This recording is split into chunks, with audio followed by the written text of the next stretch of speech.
Admiralty protest site cleared of occupiers. Activists and lawmakers among those arrested in the clear-out operation. And renewed tensions in the Middle East following the death of a Palestinian cabinet member.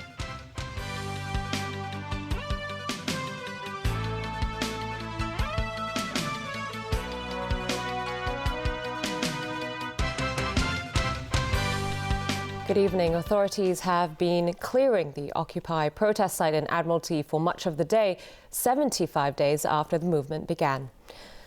As you can see, the police operation is still underway. Dozens of people who insisted on staying till the very end have been arrested.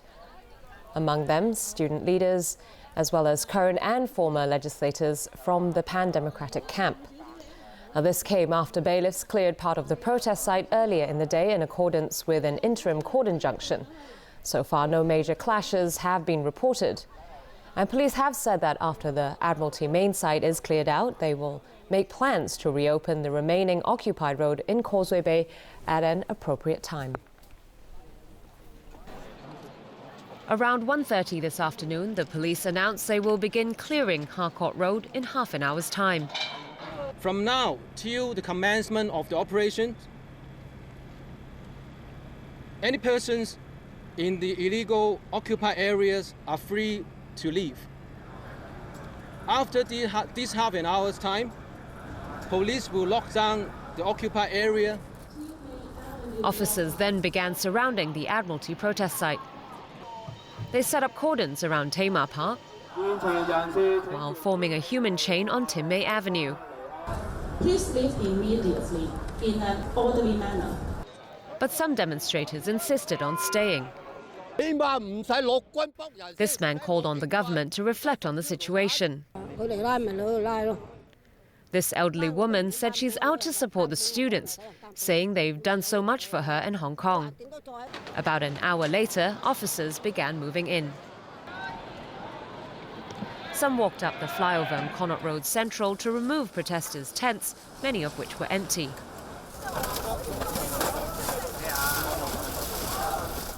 They also took down structures set up by the demonstrators. Other officers dismantled the barricades that had blocked the roads.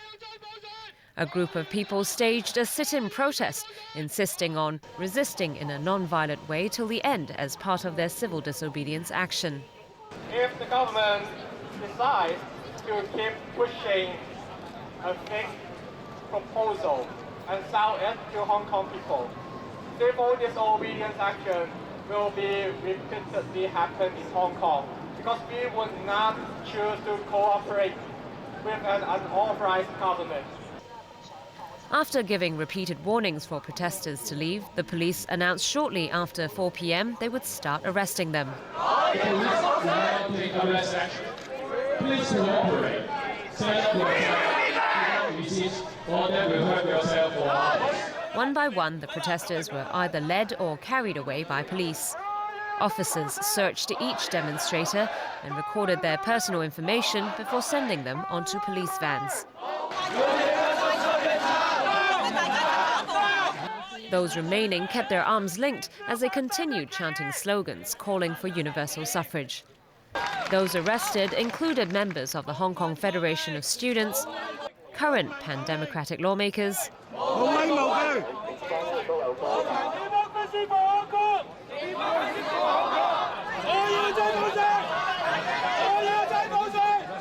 and former pro-democracy legislators.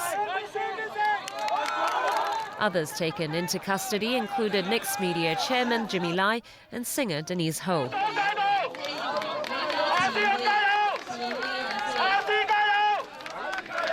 Earlier Chief Secretary for Administration Carrie Lam praised the police for conducting this operation in a highly transparent manner. She said it helped prevent misunderstandings and unreasonable accusations against the police. Well, earlier in the day, bailiffs and authorised workers first carried out an injunction order to clear out 3 sections of the Admiralty protest site. No protesters put up resistance, but the operation took longer than expected. Ronnie Samtani reports. It all began at around 9 this morning.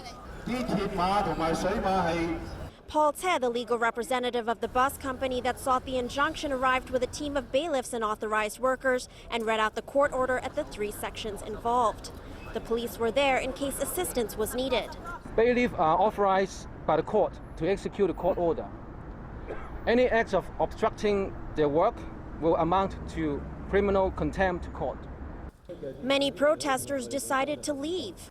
I think this is time to live and to group up and have a next time.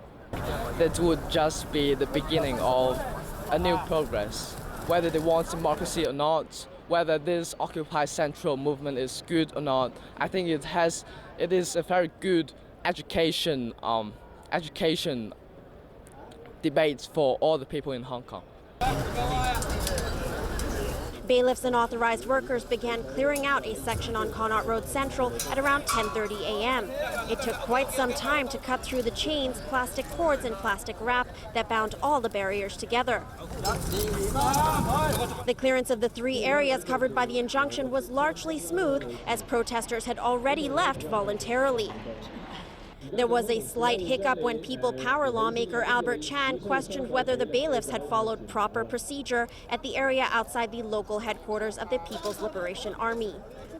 In some spots, they did a very proper announcement regarding the court order, but in some locations, especially for this one, which is a major area, and they didn't do anything.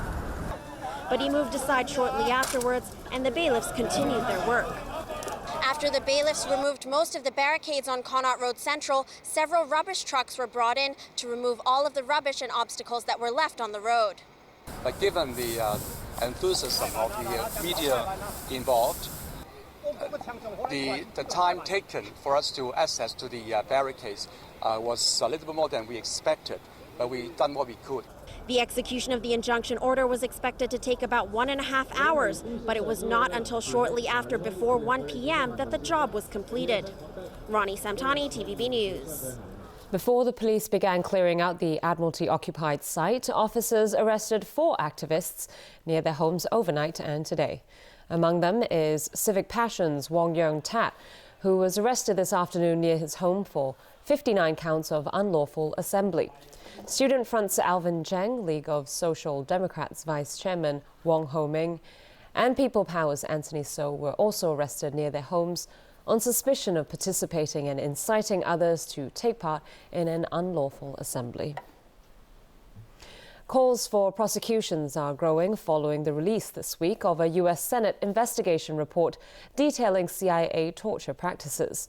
Current and former CIA officials push back, saying the report tarnishes a program that saved American lives.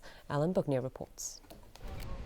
The report detailed extensive torture techniques used on prisoners held at the Guantanamo Bay Detention Center following the 9/11 terrorist attacks.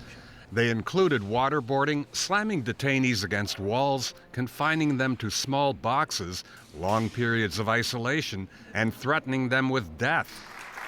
Obama administration officials praised the release of the report. We hold ourselves accountable to an ugly, horrible period, and we should be proud of our ability to do that. But the Obama administration has indicated it doesn't intend to pursue criminal charges against any individual. There was a career federal prosecutor who was assigned to this case, and that this individual conducted an extensive inquiry, and upon looking at the facts and evidence, decided not to pursue an indictment. At the United Nations, a spokesman for Secretary General Ban Ki-moon noted the techniques used violate the UN Convention Against Torture. The prohibition against torture is absolute. It's absolute, and it's non-negotiable. It cannot be practiced in war, in peace, during emergencies, during internal instability, any circumstances whatsoever. And the corollary of that is people who do practice it should be brought to trial. One of the two psychologists who devised the program said the report took things out of context. He added people should be more concerned about collateral damage caused by U.S. missile attacks. To me, it seems completely insensible that slapping is bad, but sending a Hellfire missile into a family's picnic and killing all the children and, killing Granny and killing everyone is okay for a lot of reasons. One of the reasons is, what about that collateral loss of life? And the other one is that if you kill them, you can't question them. The two psychologists who apparently were involved are not members of our association. They're therefore beyond the reach of our ethics program. But regardless, they should be held accountable. Alan Bookniat, TVB News. In the Middle East, a Palestinian cabinet minister died shortly after an Israeli border policeman grabbed him by the throat during a protest in the West Bank. The incident is threatening to further inflame tensions in Israeli-Palestinian relations, already at a low point after failed US-led peace efforts. Sonia Artero reports. Ziad Abu Ain was among scores of Palestinian and foreign activists headed to yesterday's demonstration against Jewish settlements in the occupied West Bank. As they neared an Israeli checkpoint, soldiers and border policemen began firing tear gas at them. A scuffle ensued. From the video, you can see one border policeman push Abu Ain and then grab his neck. Minutes later, the 55-year-old minister fell to the ground, clutching his chest. As he was being rushed to the hospital, he died. Palestinian President Mahmoud Abbas condemned the incident and warned that necessary steps would be taken. He also convened a meeting with the Palestine Liberation Organization to decide how to respond. Those angry are calling on Abbas to suspend security coordination with Israel. Such a policy became the cornerstone of relations between Israel and the Palestinian Authority in the absence of peace talks. Hoping to de-escalate any angry fallout, Israel offered to do a joint investigation. We can do it together. We have to be able to solve and prevent this escalation from increasing the violence. The incident comes at a time of heightened tensions following months of violent unrest in Jerusalem, Tel Aviv, and the Israeli-occupied West Bank. This is why both the United Nations and U.S. State Department urge that cooler heads prevail. And at this difficult time, we continue to call on both sides to work to lower tensions and prevent an escalation of violence. The Secretary General calls on the Israeli authorities to conduct a swift and transparent investigation. An autopsy is being done to determine the minister's exact cause of death. To err on the side of caution, Israeli authorities are sending more military and police to the West Bank. Sonia Artero, TVB News. Brazil's National Truth Commission has delivered a damning report on the killings, disappearances and acts of torture committed by government agents during the country's 1964 to 1985 military dictatorship. The 2,000-page document represents Brazil's most sweeping attempt yet to come to terms with the human rights abuses committed under the country's military regime. It calls for those responsible to face prosecution. President Dilma Rousseff broke down during her speech at the report's launch ceremony. The 7-member commission, sworn in by Rousseff in 2011, has no prosecutorial powers. A 1979 amnesty law passed by the military regime prevents those responsible from being punished. The report calls for the repeal of the amnesty. And still ahead in our news tonight. A new program to help non-Chinese speaking students in Hong Kong. The US Navy successfully tests laser weapons. And 5 Ebola caregivers named Time Magazine's Person of the Year.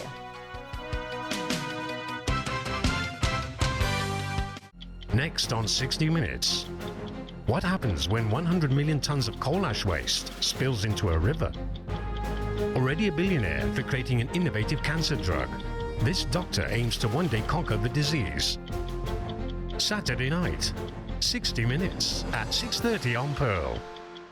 我係一個探險家，響我呢幾十年嚟嘅冒險。